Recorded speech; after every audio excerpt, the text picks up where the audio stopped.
माया music Raghunathpur की शानदार प्रस्तुति।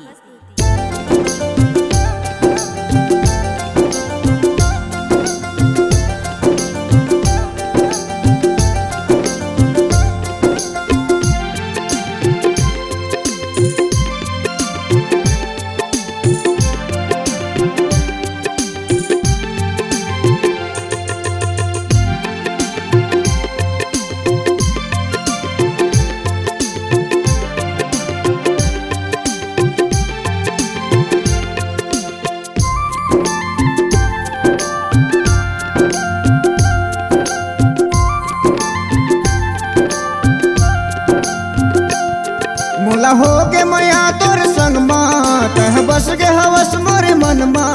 मोला हो गे मया तोर संग माँ तह बस गे हवस मोरे मन माँ। तरसा डारे वो ये पगली रे पगली रे पगली रे मोला दीवाना बना डारी ना। ये पगली रे पगली रे पगली रे मोला बैहा बना डारे वो। मोला हो गे मया तोर संग माँ तह बस गे हवस मोर मन माँ। मोला हो गे मया तोर संग माँ तह बस गे हवस मोर मन माँ। तरसा डारेगा ये पगलर पगलर पगलर मोला दीवानी बना डारेगा। ये पगलर पगलर पगलर मोला वही बना डारेगा।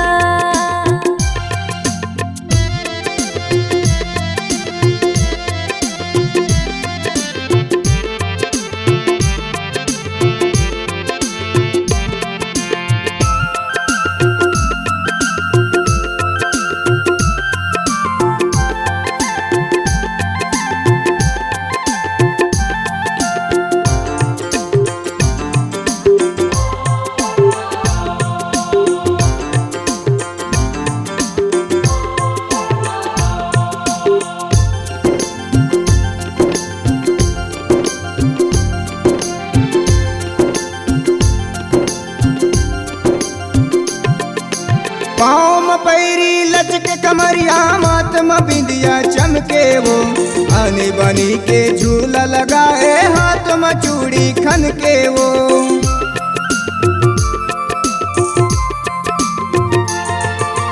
पाँव में पैरी लचके कमरिया माथ में बिंदिया चमके वो।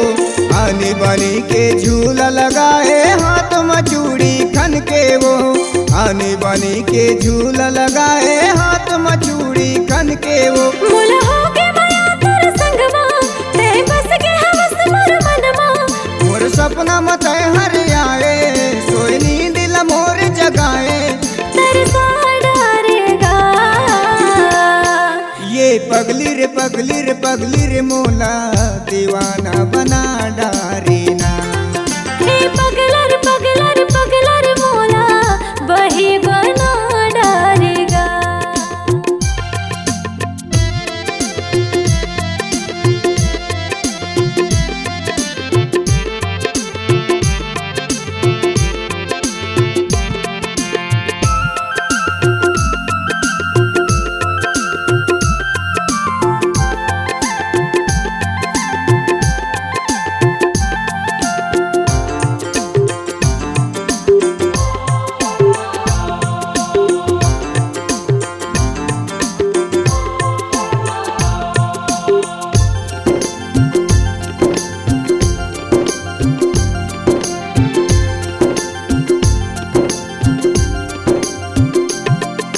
रेशम कस्तूर बेनी झुलत है हिरनी जैसन चाल वो।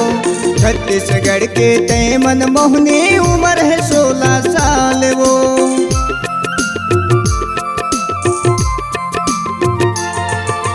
रेशम कस्तूर बेनी झुलत है हिरनी जैसन चाल वो। छत्तीसगढ़ के तय मन मोहनी उम्र है 16 साल वो। छत्तीसगढ़ के तय मन मोहनी उम्र है 16 साल वो। मोला हो गे मया तोर संग माँ तह बस गे हवस मोर मन माँ। मोला मारते है नजरिया बन गयो मैं तोर संवरिया। तरसा डारेगा ये पगली रे पगली रे मोला दीवाना बना डारेना। हे पगलर मोला वही बना डारेगा। मोला हो गे मया तोर संग माँ तह बस गे हवस मोरे मन माँ। मोला हो गे मया तोर संग माँ ते बस गे हवस मोर मन माँ।